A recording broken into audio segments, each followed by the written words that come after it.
it's been 10 days since I've come back from California, having completed the Western States and earned myself a silver belt buckle by running in under 24 hours. The race was incredible. I am so lucky to have got in. It took me 4 years of applying to get in. My goal wasn't sub 24 hours, it was probably closer to 20 hours. But on the day, it's a whole life in one day and things invariably went a bit wrong. However, I'm absolutely delighted to have finished.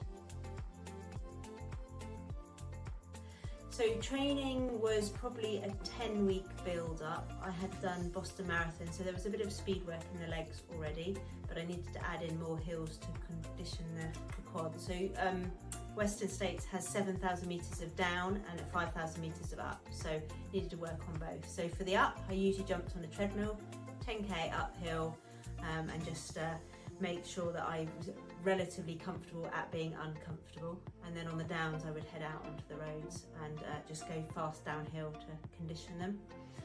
The other bit of significant training I did was stick at consistently about 60 miles a week, which seemed to work for me. I had a couple of speed sessions in a week, so one on hills and one on the flat, but the rest was generally just steady running. I threw in a few races on the local fells and trails, and that seemed to work quite well.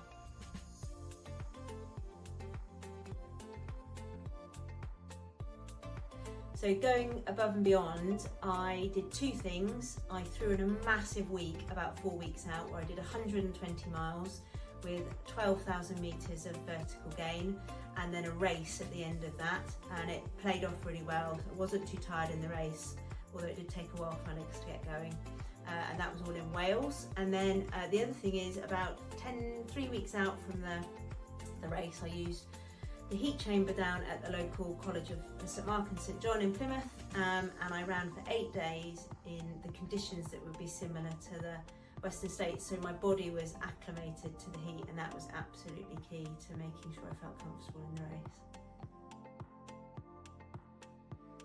So if I had the luxury of time and more opportunity, I might have gone out there a little bit earlier and recce'd the course, because I think knowing the course, it would have been really invaluable. What I would have done differently on the day is remember to take my salt tablets consistently. As a result, I forgot them, and my stomach got really affected by the electrolyte imbalance, and I vomited for quite a long time, which made the race a little bit miserable in the middle. But you know, you live and learn, and yeah, for next time I won't forget. And what do I think about when I'm racing? To be honest, not much. There's not much up here at the best of times, let alone when I'm racing. I do a lot of checking. Have I eaten regularly? Have I drunk regularly? Am I comfortable? But essentially it's all about forward momentum, and I just think about pushing on. I know I don't look up enough, especially in some of the beautiful places I've been to, but every time I seem to look up I trip over, so it is always just about that forward momentum.